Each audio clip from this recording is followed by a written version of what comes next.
बढ़ते हैं अगली खबर की ओर, जहां गोरखपुर के कैपियरगंज से विधायक और पूर्व मंत्री फतेह बहादुर सिंह का कहना है कि 2024 में नरेंद्र मोदी की अगुवाई में एक बार फिर से देश में बीजेपी की सरकार बनेगी। दरअसल फतेह बहादुर सिंह ने खास बातचीत में कहा कि उत्तर प्रदेश में मुख्यमंत्री योगी आदित्यनाथ की अगुवाई में निरंतर विकास हो रहा है। गोरखपुर समेत पूरा पूर्वांचल विकास की नई कहानी गढ़ रहा है।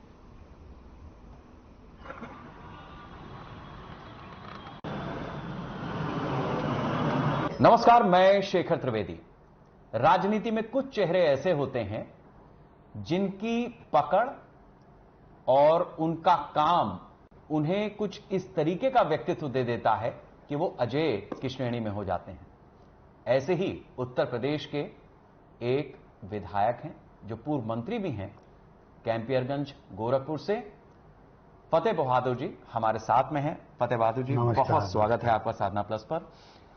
मैं आपसे सबसे पहले तो ये समझना चाहूंगा कि एक दौर वो था जब हमारी पीढ़ी बड़ी हो रही थी और हमने स्वर्गीय वीर बहादुर जी के दौर में गोरखपुर का जो विकास हुआ वो देखा, और आज जिस पार्टी से आप विधायक हैं, आपकी सरकार है, और बड़ी चीज यह है कि वो शख्सियत उत्तर प्रदेश की मुख्यमंत्री की कमान संभाल रहे हैं जो मठाधीश्वर हैं, जो गोरखपुर से ही ताल्लुक रखते हैं।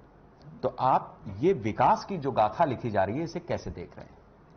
देखिए, पूर्वी उत्तर प्रदेश का इस देश की राजनीति में हमेशा महत्व रहा है, और उत्तर प्रदेश में गोरखपुर में मुख्यमंत्री के रूप में स्वर्गीय वीर बहादुर सिंह का जो योगदान है, ये पूरे भारत ही नहीं पूरे विश्व में लोग जानते हैं। उनके द्वारा रामगढ़ ताल परियोजना स्वीकृत की गई, कार्य को प्रारंभ किया गया, वहाँ के लोगों को स्थापित कराया गया जो लोग उस जमीनों पर बसे थे, चाहे वो चिड़ियाघर की लैंड हो, चाहे वो जो आपका संग्रहालय उसका है, चाहे तारामंडल है, चाहे सर्किट हाउस है, चाहे वो पर्यटन के लिए जो होटल बनना था उसका है। ये पूरा योजना विकसित करने में उनको लगभग सिंचाई मंत्री थे तब से प्रारंभ किए थे, और मुख्यमंत्री का कार्यकाल लगभग 3-3.5 साल का मिला। उसको उन्होंने इंफ्रास्ट्रक्चर के रूप में उसको तैयार करके गोरखपुर की जनता को तारामंडल के साथ सुपुर्द तो कर दिया था। लेकिन मैंने इधर देखा, आप माननीय मुख्यमंत्री परम पूज्य योगी आदित्यनाथ जी ने उनकी ही सारी योजनाओं को अपने प्राथमिकता में रखते हुए उनको पूर्ण कराया, और आज योगी आदित्यनाथ जी की देन है कि वो तारामंडल जो बेल्ट है वो दिल्ली का मरीन ड्राइव से कहीं कम नहीं है। बिल्कुल। और भारत के तमाम लोग जो पूर्वी उत्तर प्रदेश के हैं, बिहार का आदमी है, चाहे इधर नेपाल बॉर्डर के लोग हों, अगल बगल के प्रदेश के जो लोग हैं वो आ रहे हैं, और पर्यटन स्थल के रूप में भी विकसित हो रहा है गोरखपुर। तो बड़ा विकास का कार्य तो हुआ है, इसमें कहीं दो राय नहीं। ये 6 वर्ष माननीय मुख्यमंत्री जी ने विकास पे विशेष ध्यान दिया। जैसा आपने जिक्र भी किया कि पूर्वांचल की जो राजनीति है वो कहीं ना कहीं पूरे उत्तर प्रदेश को और फिर उत्तर प्रदेश पूरे देश को प्रभावित करता है। पूर्वांचल की राजनीति मैंने जितना समझ पाया हूं उसमें कुछ पेचीदगियां भी हैं। डेंस पॉपुलेशन है, जातियों में भी लोग हैं, विकास भी चाहिए।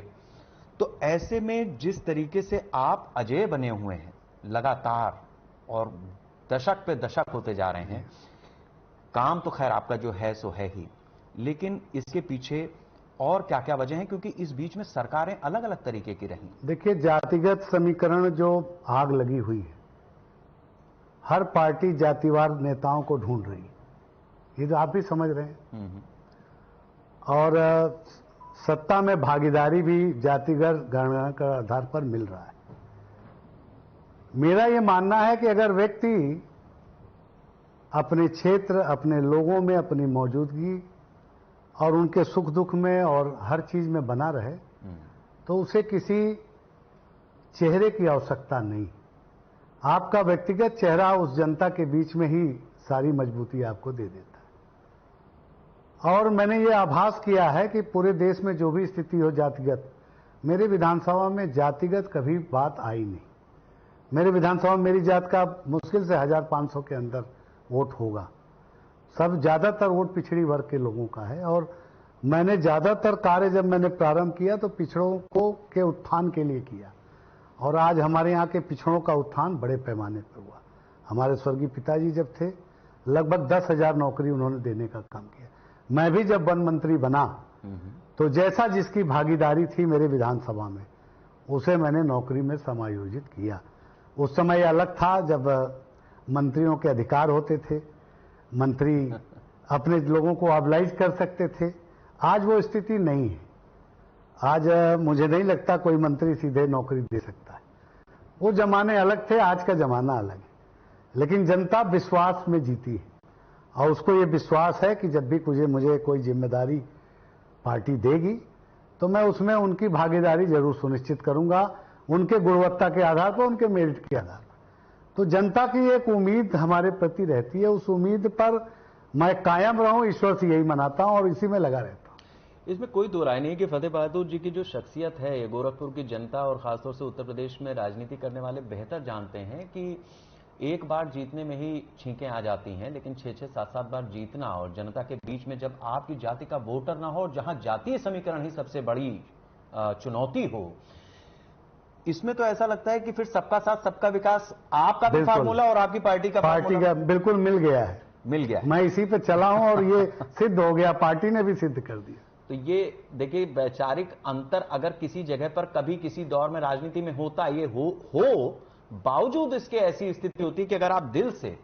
सबका विकास करना चाहते हैं तो फिर उसके नतीजे आते हैं। एक चीज जिसका जिक्र अभी आपने किया कि आज जो नौकरियां दी जा रही हैं वो अलग तरीके से हैं। पहले मंत्रियों के पास में अधिकार होते थे, हमारी पॉपुलेशन भी लगातार बढ़ रही है। वो दौर आज मतलब 30 साल में हम कहां से कहां पहुंच गए। हम ये देख रहे हैं कि मुख्यमंत्री खुद नियुक्ति पत्र बांट रहे हैं, रोजगार को लेकर के सतत चिंता चल रही है पिछले कार्यकाल से अब तक हम देख रहे हैं दोनों में। तो इसको हम किस तरीके से समझें, क्योंकि आप खुद एक विधायक हैं, आप जब इस बात को कहते हैं तो ये सिफारिशी दौर खत्म हो गया है, काबिलियत का दौर शुरू हुआ है, या कुछ और बताना चाह रहे हैं?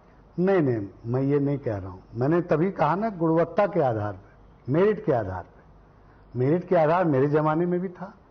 अगर योग्यता नहीं होगी तो नौकरी कहां से होगी। बस फर्क ये आ गया कि उत्तर प्रदेश में अधीनस्थ सेवा चयन बोर्ड के माध्यम से नियुक्तियां हुई, हो रही हैं, चाहे वो तृतीय श्रेणी हो या द्वितीय श्रेणी हो। और जो पीसीएस संवर्ग से थे, मैं बधाई देना चाहूंगा मुख्यमंत्री जी को कि उनके रिजल्ट्स आ रहे हैं और अच्छे नौजवान जो शिक्षित वर्ग के बच्चे हैं, जो स्कॉलर हैं, वो उसमें भागीदारी कर रहे हैं। लेकिन मेरा मानना है कि कुछ स्तर तक नीचे भी शासन स्तर पर ये अधिकार निहित होने चाहिए, जिसमें मेरिट के आधार पर कार्रवाई हो। सभी चीजें आयोग को देना ठीक है, लेकिन कुछ अधिकार रहने चाहिए विभाग में, मंत्रालयों पर, जिससे वो कुछ एक्सरसाइज कर सकें। और निश्चित रूप से बहुत छोटे लेवल को पदों को आयोग में भेजना मैं उचित नहीं मानता। अब चतुर्थ श्रेणी, तृतीय श्रेणी, कोई मतलब नहीं है। अब सचिवालय का जो होता है चुनाव, जो भी उसका होता है, वो सचिवालय खुद विधानसभा अध्यक्ष के माध्यम से करता है, उसमें कोई उनका लोकल बोर्ड बना हुआ है। तो इस तरह से कुछ विभागों को भी अधिकार अगर मिलेगा तो मुझे लगता है अच्छा रहेगा। बाकी तो शासन है, सरकार है, वो अपना तय करती है क्या करना है। लेकिन मेरा मानना है कि चतुर्थ श्रेणी और जो लोअर स्टाफ है उसको लोकल लेवल पे अधिकृत कर देना चाहिए और उस पर उसकी गुणवत्ता और मेरिट तो सुनिश्चित करनी चाहिए। अच्छा, एक चीज तो है फतेह जी, जैसा आप बता रहे हैं कि एक समय वो था कि जब बच्चा पढ़ता लिखता था, डिग्री लेता था और उसके बाद राजा बेटा बन के फिर नौकरी ढूंढने निकलता था। आज हम ये देख रहे हैं कि केंद्र सरकार, मतलब 2014 से जब मोदी जी प्रधानमंत्री बने, उन्होंने अपने परिश्रम, अपने स्वावलंबन और अपने कारोबार, इन चीजों को भी महत्ता दी। फिर 2017 में जब योगी जी आए तो इन चीजों को थोड़ी और ज्यादा गति मिली। नौकरी में भी अब आप देखिए कि वो कफन दफन का इंतजाम जो सरकारी नौकरी में होता था वो दौर तो चला गया, एनपीएस सिस्टम आ गया, पेंशन और ये वो सब चीजें जा चुकी हैं उस तरह से। तो ऐसे में आपको क्या लगता है कि जैसे पूर्वांचल जो कभी पिछड़े इलाके में गिना जाता था, आज वहां के युवाओं के लिए बेहतर ऑप्शन क्या है कि वो कौशल विकास के जरिए अपने आप को हुनरमंद करें, उस तरह से आगे बढ़ें, अपनी चीजों को लेकर के बढ़ें? सरकार की बहुत सारी योजनाएं, या आपको लगता है कि नौकरी ही बेहतर चीज है? नहीं, मैं इसको नहीं मानता।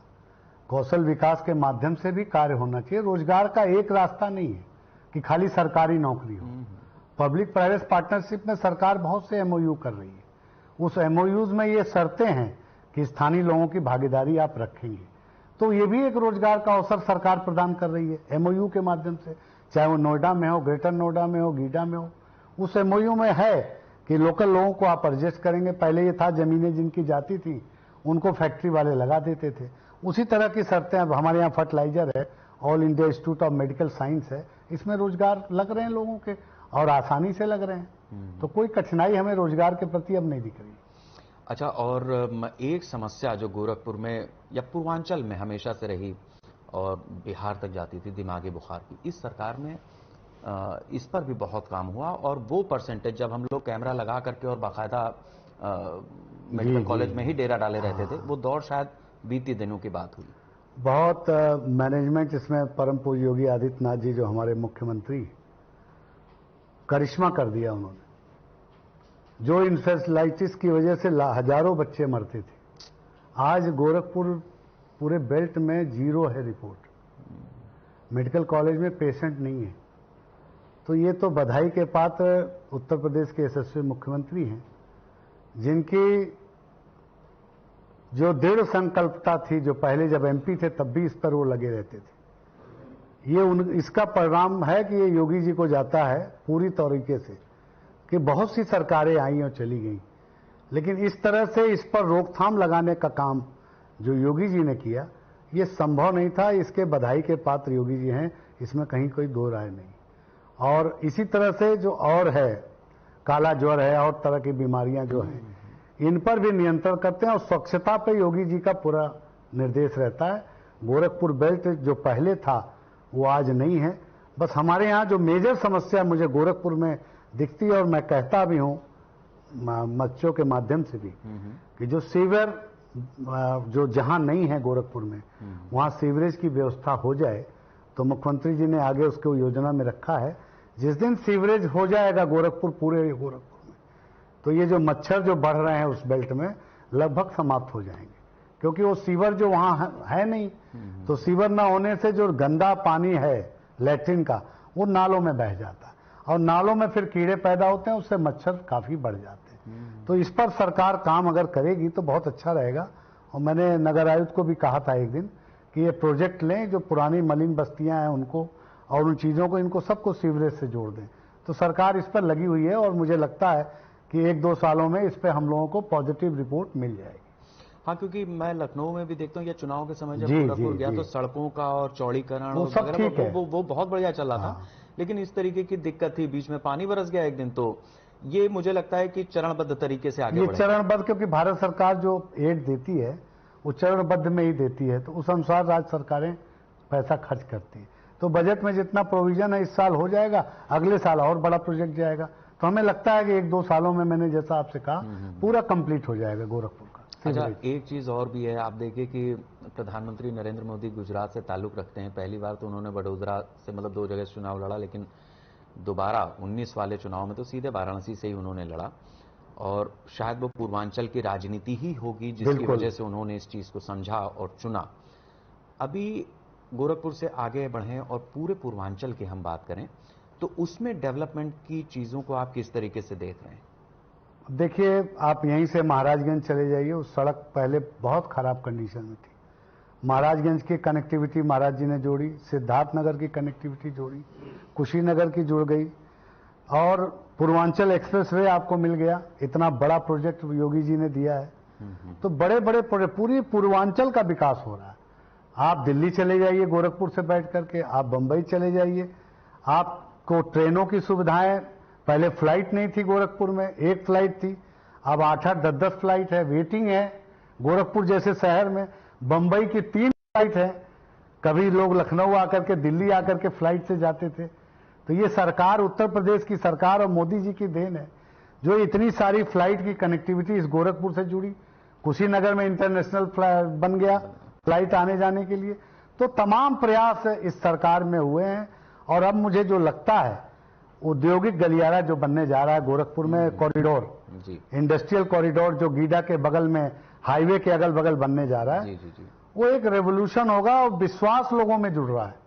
अभी हमारे यहाँ ज्ञान दूध वालों ने प्रोजेक्ट डाला गोरखपुर में पिछले दिनों, और बड़े बड़े प्रोजेक्ट, जालान के बड़े बड़े ग्रुप आ रहे हैं।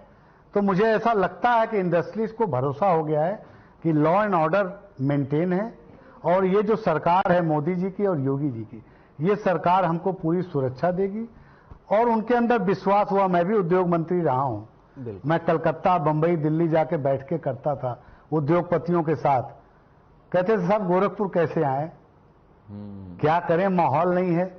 उनको ऐसा लगता था कि अगर हम जमीन भी फ्री में भी दे देते तो भी वो आने को नहीं तैयार थे। तो ये फर्क तो है। देखिए मोदी जी में का ही यही करिश्मा है जो उनको बार बार प्रधानमंत्री के रूप में इस देश में ला रहा है, और आगे भी ये करिश्मा काम करेगा और फिर प्रधानमंत्री होंगे, ये मुझे पूरा विश्वास। मतलब 24 को लेकर के आप आश्वस्त हैं? हम आश्वस्त हैं। आश्वस्त हैं।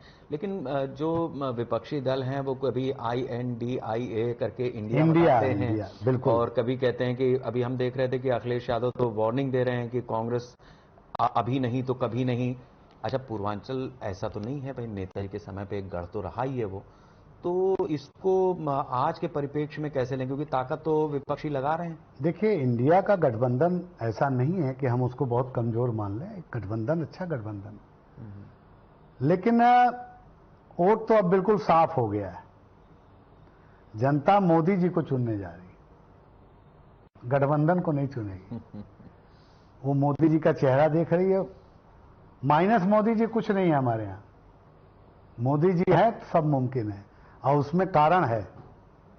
इंडिया गठबंधन बनाने के पीछे भी कारण है। इनके जो एलाइज हैं वो आपस में तालमेल नहीं है। अभी मध्य प्रदेश में देख लीजिए, अभी अखिलेश यादव गए थे, अपनी ही सीटों का घोषणा कर दे रहे हैं। वहीं उत्तरांचल में अभी उन्होंने एक सीट कांग्रेस के खिलाफ लड़ाई, 3000 वोट से उनका प्रत्याशी हार गया, इनका प्रत्याशी 8000 पार के हार गया। अगर ये इंडिया गठबंधन था तो ये कोलिशन वहां क्यों नहीं था? तो आपको तो यही दिख गया कि ये गठबंधन कितनी देर टिकेगा। एक विधानसभा की सीट नहीं छोड़ पा रहे हैं, वो पूरे देश का भाग्य क्या तय करेंगे? तो इसलिए मैं इन बातों पर बहुत मुझे वो दम नहीं लग रहा है। हाँ, ये जरूर है कि हमारी पार्टी को, हमारे नेतृत्व को किसी भरोसे चुनाव नहीं लड़ना चाहिए। अपने कार्यकर्ता, अपने लोगों का काम करके, उनको मजबूत करके, और आगे आने वाले लोकसभा में सबको लग करके जिताने का काम करें। ये नहीं, कभी मान के नहीं लड़ना चाहिए कि चुनाव हम जीत रहे हैं, बहुत मजबूत हैं। आप अपना वोट एक मानिए, दूसरा तब मानिए जब आप मिल करके उससे मिल लीजिए, हाथ मिल जाए, नजर मिल जाए, और तब भी ये तब मानिए कि भाई वोट मिलेगा कि नहीं मिलेगा, उसमें भी छट नहीं करिए। इसलिए वो बड़ा आवश्यक है। ये अनुभव बोल रहा है, ये अनुभव है, क्योंकि राजनीति पिछले 30 सालों में उत्तर प्रदेश और खासतौर से जिस तरीके के पूर्वांचल की बेल्ट है, उसमें जितनी बड़ी प्रयोगशाला उसको अगर हम कहें तो गलत नहीं होगा, उसमें एक एक व्यक्ति से अगर आपका पर्सनल कनेक्ट नहीं है तो आप ये मान करके चलिए कि वोट आपको ट्रांसफर होने नहीं जा रहा है। फतेह जी, मैं बिल्कुल सही, बिल्कुल सही। अब ये ऐसी स्थिति में एक गठबंधन अपना भी है एनडीए का, और हम देखते हैं कि उसमें निषाद जी भी हैं, ओम प्रकाश राजभर भी जुड़े हैं, और अपना दल भी है। ये सब पूर्वांचल हमारे यहाँ देखिए गठबंधन कुछ काम नहीं करेगा। हाँ। मोदी फैक्टर रहेगा। ये गठबंधन तो अपने आप ये पार्टी ले आई है, पार्टी का निर्णय है, स्वागत है, लेकिन कोई बहुत फर्क हमारे यहाँ मतलब एकोमोडेशन हो रहा है सबका। वो टाइम की बात है कि आवश्यकता हिसाब से।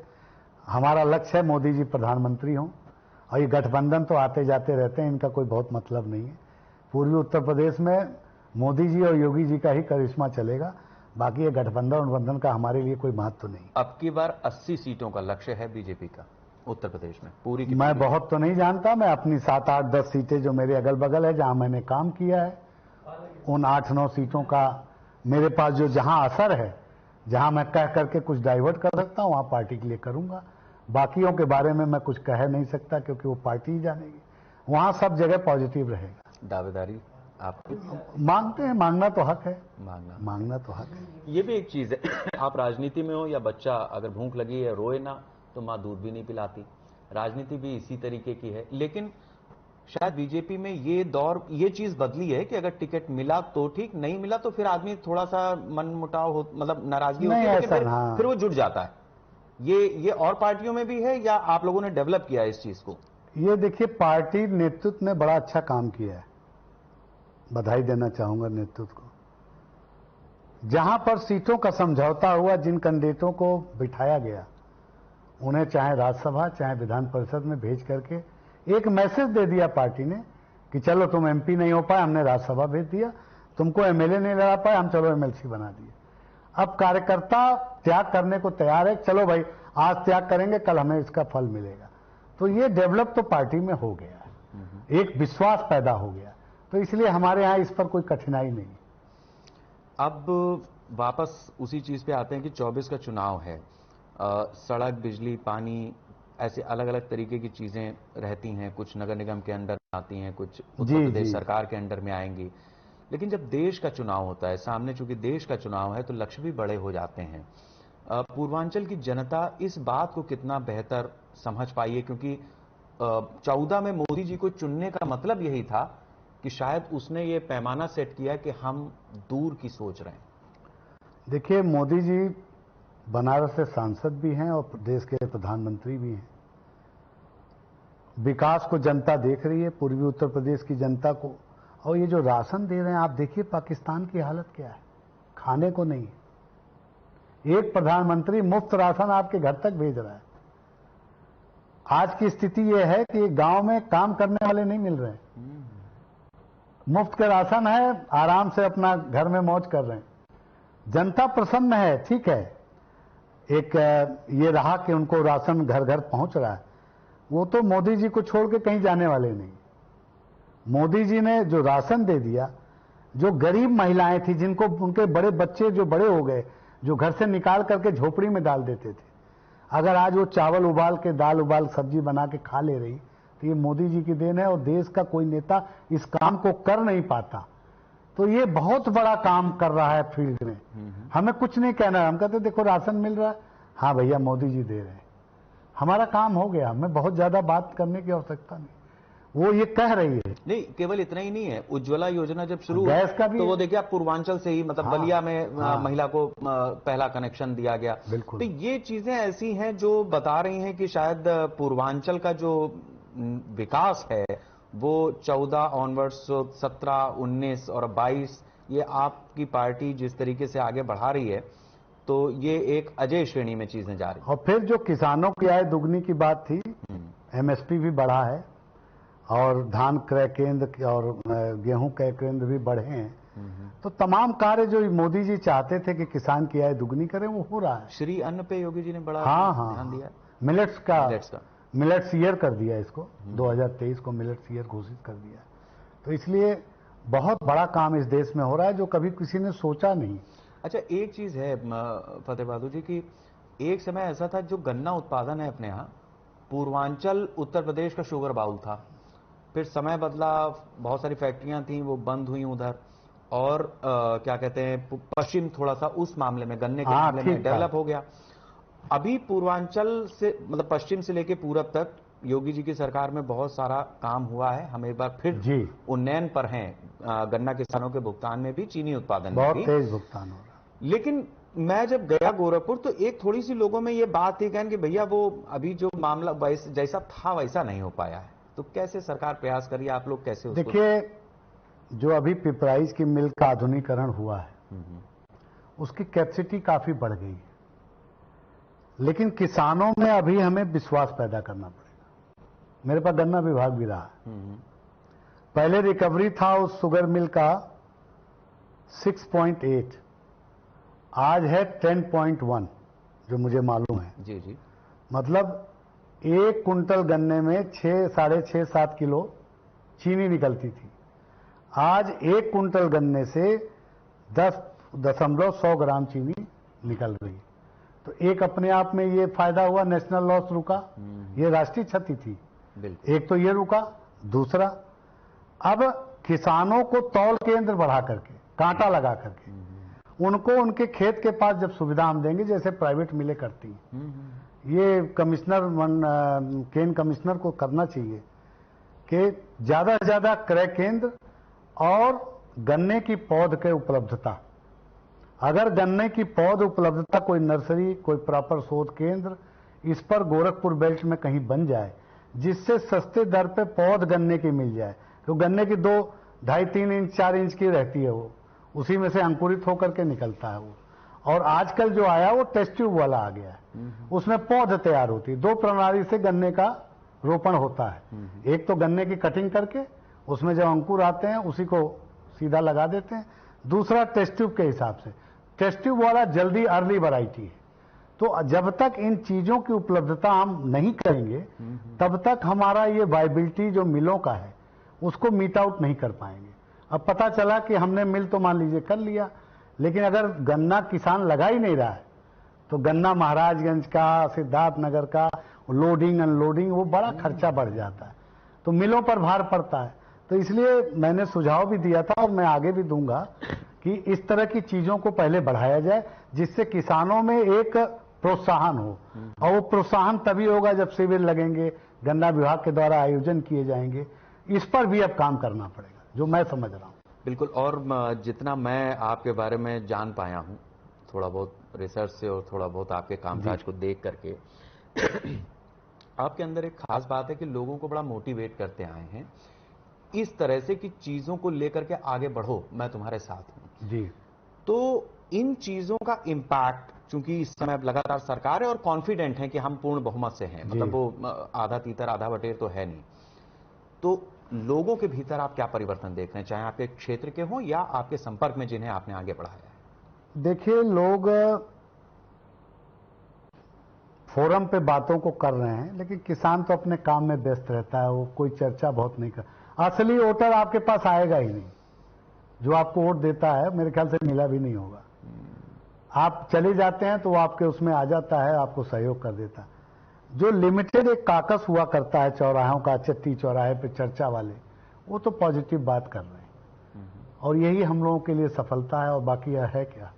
तो 24 में आपको किसी तरीके का कोई संदेह नहीं है, ये बात तो स्पष्ट हो गई है। हाँ। फिगर मेरे ख्याल से आप पता नहीं देंगे। फिगर पे मैं नहीं दे पाऊंगा, फिगर नहीं देंगे। मैं 7 ही 8 सीट जानता हूं, पूरे प्रदेश का मैं नहीं बता सकता, जहां मैं गया ही नहीं, पश्चिम में गया ही नहीं। मैं पूरब के 6-7 सीटों के बारे में अच्छे से जानता हूं जो पॉजिटिव जा रही। और इसमें जैसे आप जैसे जो विधायक हैं जिनका पर्सनल इन्फ्लुएंस भी है, और साथ साथ मेरे ख्याल से जो योगी जी जिस तरीके से पूर्वांचल से ही एक बार बहुत लंबे समय के बाद ये मुख्यमंत्री बने, तो ये भी अपने मेरे ख्याल से वीर बहादुर जी के बाद में ये एक बड़ा मैसेज है। 98 के बाद, 98 के बाद, अच्छा 90, हाँ नहीं सॉरी आप ठीक कह रहे हैं, 89 के बाद ये पहले मुख्यमंत्री हैं उत्तर प्रदेश के, और पूर्वी उत्तर प्रदेश के गोरखपुर से। बाकी तो अदर जगह से होते थे। तो ये सौभाग्य है हम गोरखपुर वालों का भी कि हमें मुख्यमंत्री गोरखपुर से मिला, और वो भी पीठ का मिला जो हमारी पीठ के उत्तराधिकारी हैं। तो ये और डबल हम लोगों का जो है फायदा हुआ। अब डबल इंजन की सरकार ही नहीं है, डबल इंजन का मैसेज अपनी जनता को देना चाहें।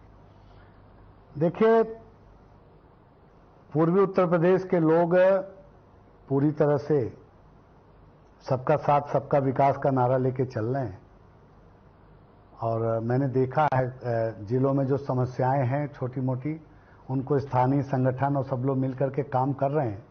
लक्ष्य हमारा एक होना चाहिए कि आने वाले समय में मोदी जी को उत्तर प्रदेश का ये मैसेज जाना चाहिए कि वो प्रधानमंत्री बने तो उत्तर प्रदेश की देन है, और ये मैसेज जब जाएगा जब उत्तर प्रदेश में 80 की 80 सीटें भारतीय जनता पार्टी के कमल के निशान पर जीत के जाएंगे। बहुत बहुत शुक्रिया फतेह बहादुर, धन्यवाद हमारे साथ आपके चैनल को, आपको व्यक्तिगत बहुत धन्यवाद। बहुत बहुत धन्यवाद। तो इसमें कोई दो राय नहीं है कि उत्तर प्रदेश की राजनीति जिस तरीके से देश का भाग्य तय करती आई है, एक बार नहीं, आजादी के बाद से न जाने कितनी बार, एक बार फिर उत्तर प्रदेश देश का उत्तर लेकर के तैयार हो रहा है 2024 के लिए। और उसमें जिस तरह से फतेह बहादुर जी ने बताया कि तैयारी पूरी है, और इस बार कुछ नया, कुछ बेहतर और ज्यादा बड़ा करके दिखाने की इच्छा और लक्ष्य है। अगले कार्यक्रम में एक नई शख्सियत के साथ, तब तक दीजिए इजाजत, नमस्कार।